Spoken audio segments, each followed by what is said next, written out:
This week on Jerusalem Dateline, a special look behind the scenes at one of the most remarkable stories in the Middle East today. Christian medical personnel risking their lives to share God's love, working together with the Israeli army that's being a good neighbor to its enemy, and counting the cost of going into the most dangerous place on earth. All this and more this week on Jerusalem Dateline.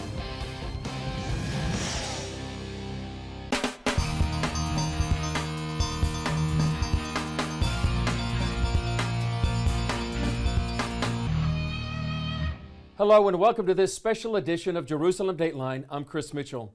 For nearly 40 years, the Israeli-Syrian border has been Israel's quietest. But over the last few years, it's become one of the most dangerous.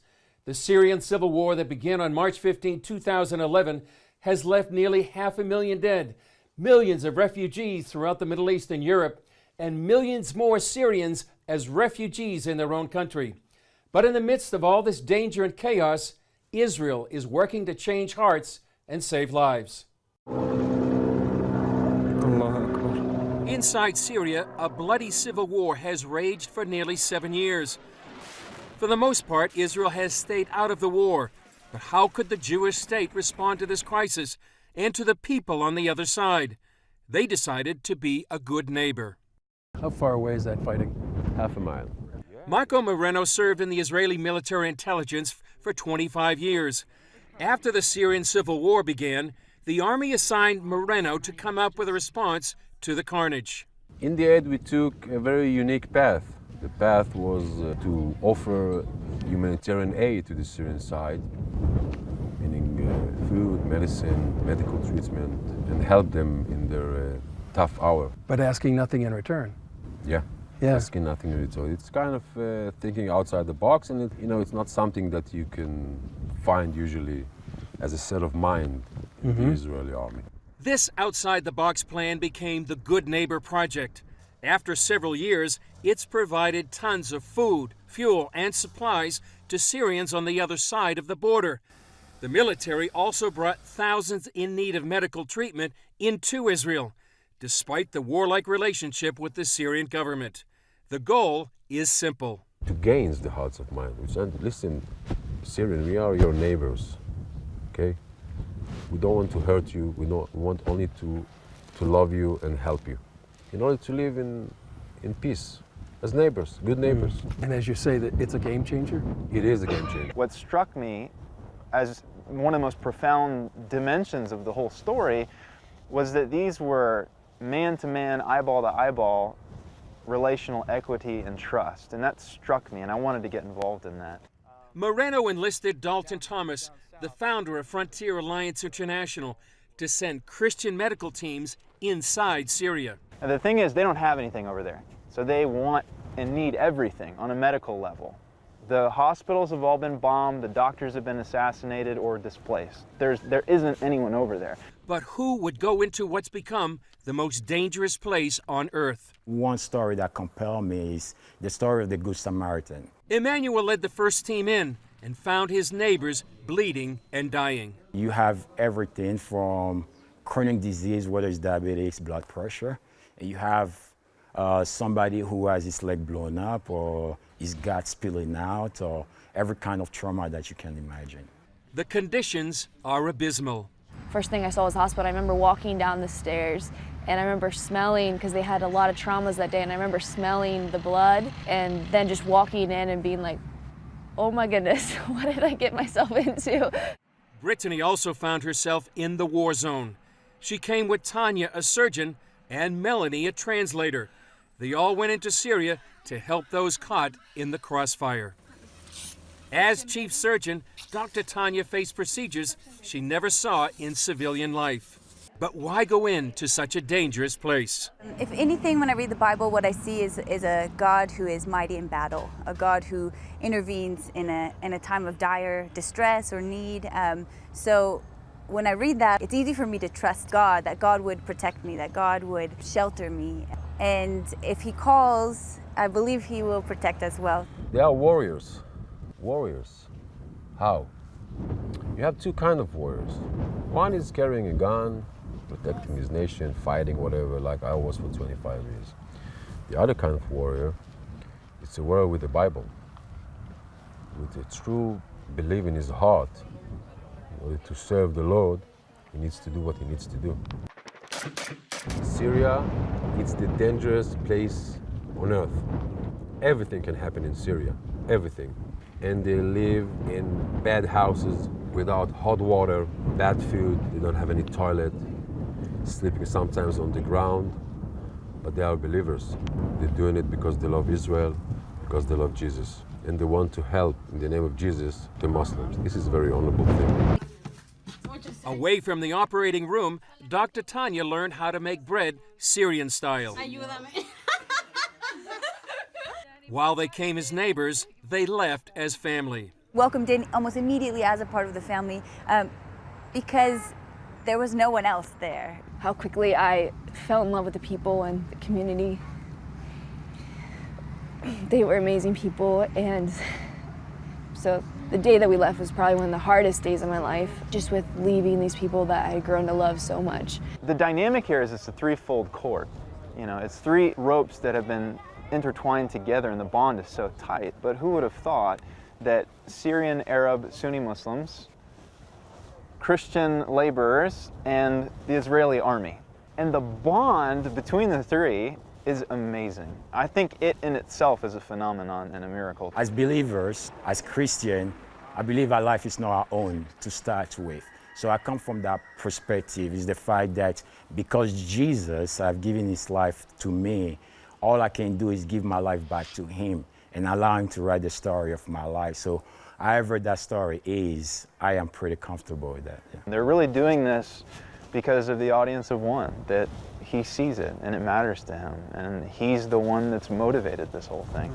And to me, that's the most beautiful part about it, because at the end of the day, everything comes down to the question of, is he worth it? Indeed, the harvest is ripe, and the Lord is doing something amazing in the Middle East, making a way where there is no way for his message, for the gospel.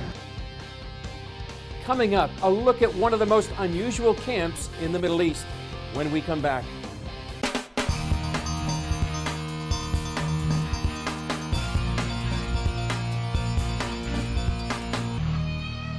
One part of the IDF's Good Neighbor Project includes partnering with another Christian ministry. Like Frontier Alliance International, they're helping Syrians caught in the ravages of the civil war. CBN Middle East correspondent Julie Stahl takes a look at how this ministry is working with Israeli Jews to help Muslims. It's called Camp Ishai, a Christian medical clinic operating inside the Israeli border under the protection of the IDF. It provides urgent medical care to Syrians caught in the middle of a 6-year civil war. There are about 80,000 Syrians in this area that need medical attention. They arrive by truck at the Syrian border, and they come through a gate, and they're checked for security up there. And then they come through this gate right here into Camp Ishai, where they receive medical attention and love. From the time they come through the gate, they become the most important people in the world. And we don't speak the language, so we have to speak the language of love. Don and Sandra Tipton started Friendships, a Christian aid organization working with Israel's Good Neighbor Project to help the Syrians. It's amazing to watch the transformation in these people when they're not under the oppression of war. In their first 2 months, they've treated some 2,000 people. We're putting in Wi-Fi and telemedicine, and when that comes in, we'll be able to treat 3 times as many because it will speed up the process. This is where patients get checked before seeing the doctor. Usually it's things like infections, and we had somebody with hepatitis today. There's rashes. So we do a lot of things that if they're not treated, they'll become serious. There are also war injuries and things that people come in and we can treat their infections and things.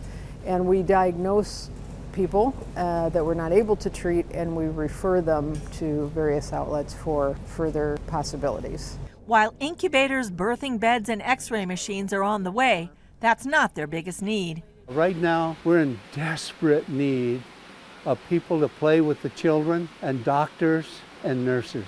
That's our main need. But we need people just to come and help. That's because Camp Ishai goes beyond medical needs. This is what we call our distribution tent. Every day when the patients leave, they get this bag full of goodies. It includes toys and clothes. And we have an area where they can shop for clothes that they like, just select what they like. This is the children's room. These kids, they've been in a war since they were born. They're so happy in here. This is our trampoline. Young people just love it. The adults go nuts. And then behind you we have snow cones, and we have an ice cream machine coming Wednesday. To the Tiptons' surprise, they found a great willingness in Israel to help the Syrians. We were trying to find a way through Lebanon or Jordan to get goods into them, and it was a dead end.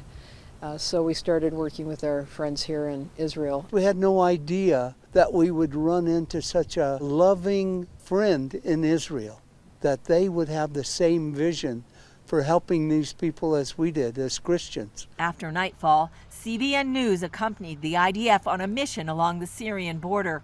We suited up in body armor and helmet and drove to an unspecified location. I'm standing very close to the Syrian border, where Israel's Good Neighbor Project delivers tons of humanitarian aid to needy Syrians nearly every night. Today we are putting 10 tons of flour for the Syrian people. You can see the tractor taking all the flour from the big truck. We are doing it each day, 7 days a week. Major A oversees the entire Good Neighbor Project here on the border. We've hidden his identity for his protection. We deliver a lot of food, a lot of things for children, from toys, clinic things, all the basic food things. We deliver the things near to the fence, and they are coming and taking them. Fighting has killed almost 500,000 people and left countless others wounded and homeless. Yet Syria maintains its stance against Israel. So why help? This is the right thing to do, and this is what Israel country do. I love to do it. This is the best thing that happened to me in this duty. Major A says about 250,000 Syrians live in the area that benefits from these deliveries. Does he think they'll remember the kindness when the war is over? I really don't know, but I can hope that they remember. And just as the Israeli support surprised the Tiptons, Major A has been surprised by the Christian help. They are lovely people. This is the first time that I saw that a human being can be so generous and so brave and so warm and can give a lot of love. Julie Stahl, CBN News, along the Israeli-Syrian border. Up next, a look at the bigger geopolitical picture and what the future may hold for the region.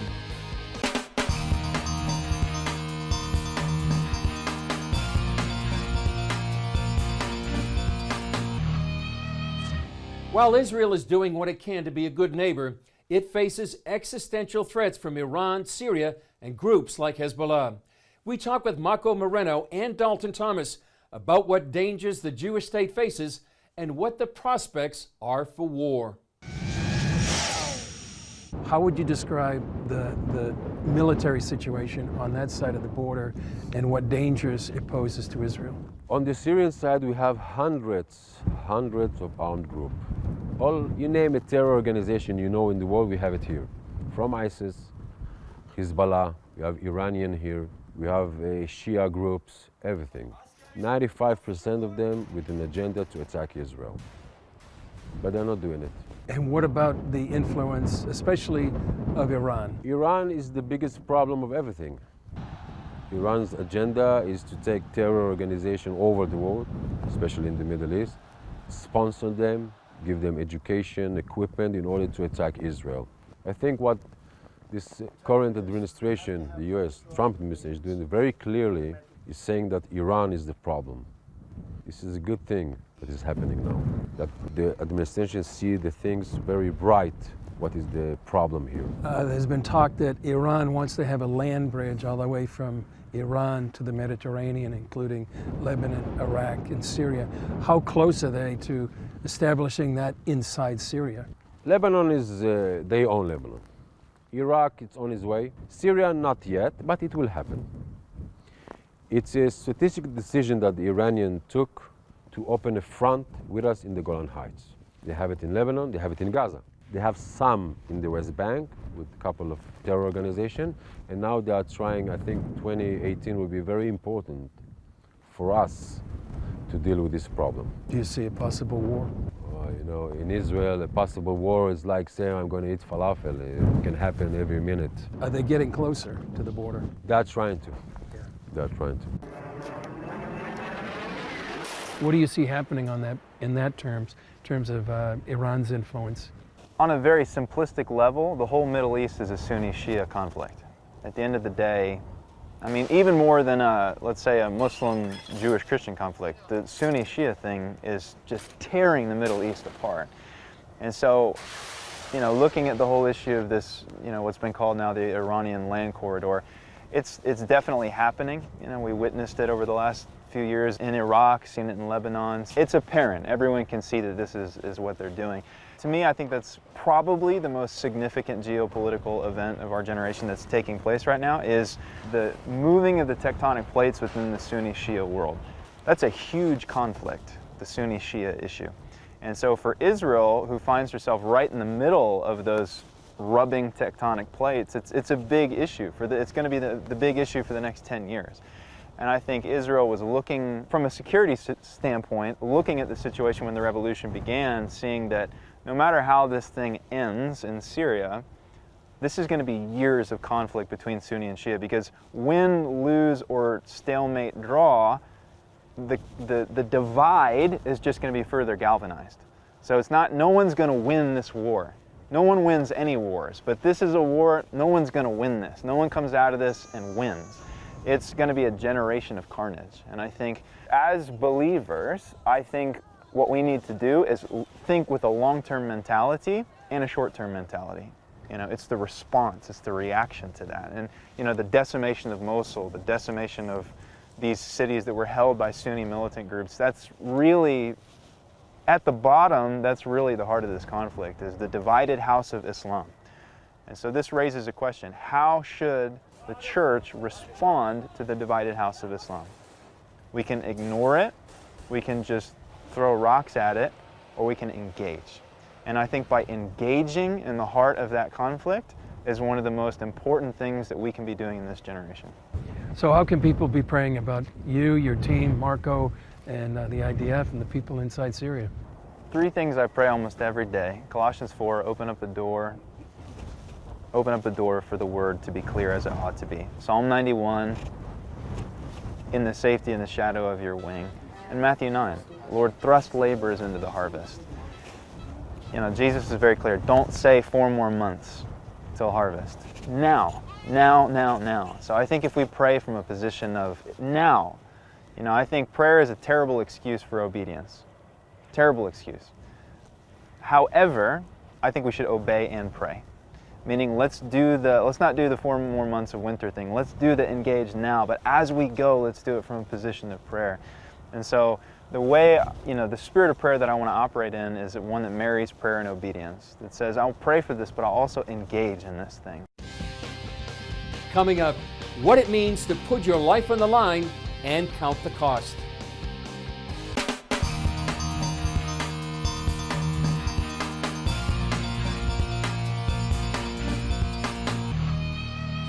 What struck me while covering this story was how these believers in Jesus counted the cost and put their lives on the line.